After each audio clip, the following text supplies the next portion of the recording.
Hello everyone, my name is Gabby and welcome back to another Dragon Ball Super review, this time reviewing episode 85.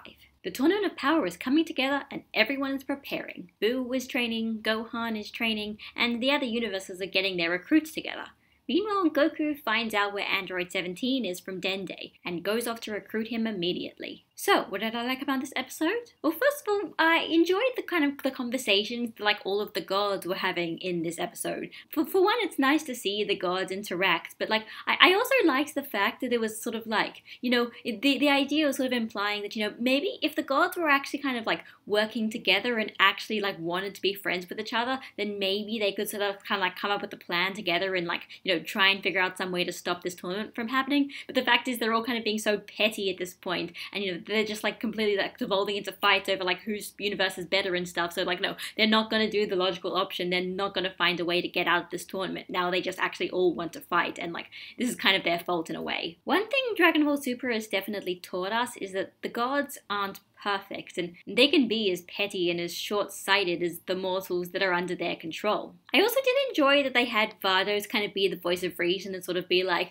we shouldn't really be blaming Goku for everything, because technically Goku gave a chance for one of our universes to survive as opposed to like having us all be erased without a second thought. But then I like the explanation that they kind of given that even if that is like true and like a completely logical argument, the fact is the characters, all of the gods and all the other characters are still kind of pissed off at Goku. Not even just because he was responsible for doing all this, but also because of Goku's attitude, basically. Goku's attitude really annoys them, that he's just so nonchalant with the gods and everything like that. So it's like, at that point, it's like, okay, maybe Goku did a good thing, but he's still really annoying. Like, did you see him? I think this reasoning makes a bit more sense as to why Goku's kind of the bad guy to everyone else. Like, it's not because Goku is, actually doing something wrong. It's more just, they don't really like his attitude. They don't really like him as a person kind of thing. I think that's a better way to frame it than, Goku is so selfish that he gets everyone killed kind of thing. Also, the fight between Goku and Majin Buu, well, honestly, it didn't really look that good, and also I don't think the whole skinny Majin Buu thing is going to come back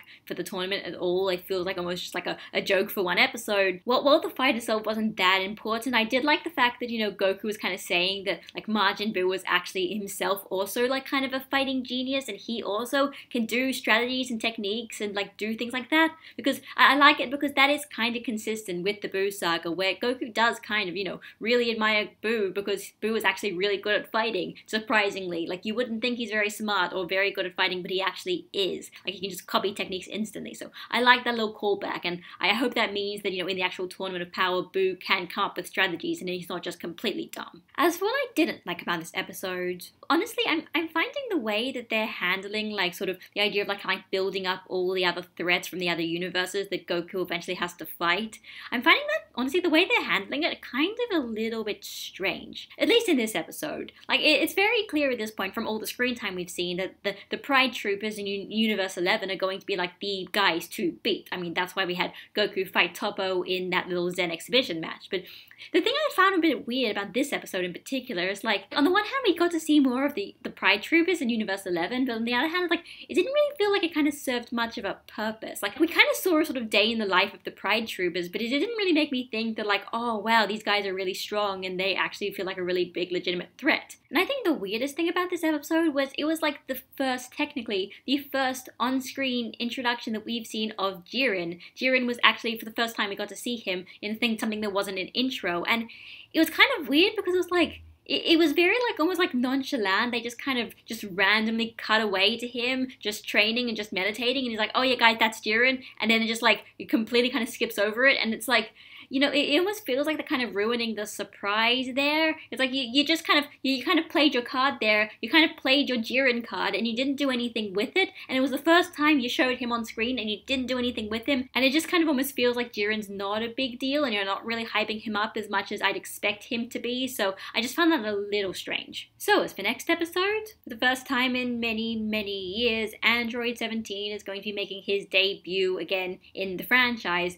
And also for the first time ever Goku is actually going to meet him. There's one thing about the Android Cell arc is actually that Goku and Android 17 never meet face to face. So this is the first time for them, and this is the first time in ages for us. Like, it is going to be very interesting seeing Android 17 as a legitimate character. Like, what is he at this point? What is his personality? What is he like? How has he changed over the past few years? Has he changed at all? These are questions that obviously Dragon Ball Super can answer at this point. I'm assuming they're going to give answers, and I hope it's interesting. It's kind of almost like bringing in an entirely new character to this cast, to this story. So, I do hope that they introduce him well and we can kind of understand who he is. And of course, I'm interested to see him because, yeah, Android 17's a cool character.